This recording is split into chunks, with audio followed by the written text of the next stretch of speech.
వందే మాత్రం. నేను మీ journalist Navata. Welcome to our political. చేతులు కలిశాయి అంటే ఏం జరగలేదు అనిపిస్తుంది. కొన్ని గంటల తర్వాత ఒక శరీరం కదలకుండా పడుకుంది. అక్కడే అర్థమవుతుంది ఇది మలుపు కాదు, సూక్ష్మమని. నీకు కనిపించని చోట ఎవరో ఇప్పటికే అడుగు వేసేశారు.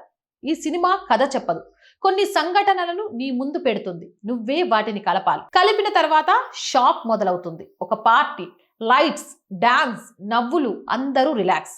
అదే ఫ్రేమ్ లో ఒక షేక్ హ్యాండ్, ఎవరు గమనించని ఒక టచ్. అక్కడే ముగిసింది. తర్వాత హాస్పిటల్. బయటకు కనిపించేది సీన్, లోపల నడుస్తోంది ఆపరేషన్. చాలా వీధులు అలానే ఉంటాయి.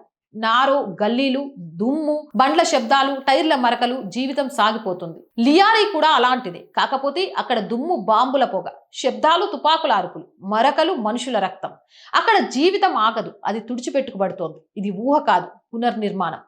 రియాలీ గ్యాంగ్స్ ఓవర్ గా అనిపించవచ్చు, కానీ అదే విషయాన్ని రియల్ ఆఫీసర్ కన్ఫర్మ్ చేసినప్పుడు ఇది కథ కాదు, ప్యాటర్న్ అనిపిస్తుంది. ఒక గదిలో ఇంట్రాగేషన్ బ్యాక్గ్రౌండ్ లో మెల్లగా ఒక పాట, రాస్పుతిన్. అది మ్యూజిక్ కాదు, కోడ్. పైన మాటలు, మతం, దేశం, విశ్వాసం కింద నడుస్తున్నది డీల్. బయట పవిత్రత, లోపల ఒప్పందాలు. ఎవరివో ఇక్కడే మాయమవుతున్నాయి.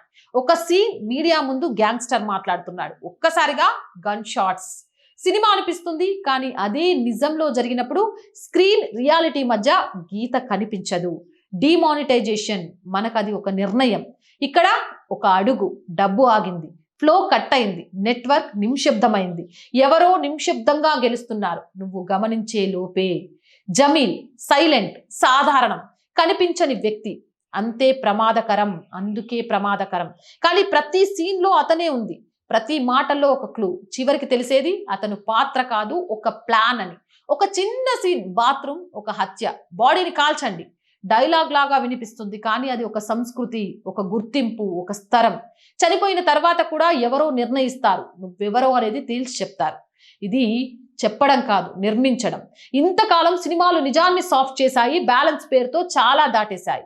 ఇక్కడ ఏది ఉందో అదే. అందుకే ఇది ఎంటర్టైన్ చేయదు, అసౌకర్యం కలిగిస్తుంది. చూసిన తర్వాత ఒక ప్రశ్న మిగులుతుంది. మనకు చెప్పిన కథలో ఎంత నిజం ఉంది, మనం నమ్మినది ఎంతవరకు నిర్మితం? ఆ ప్రశ్న మైండ్లో తిరుగుతూనే ఉంటుంది. అది సినిమా కాదు, ఒక సంకేతం.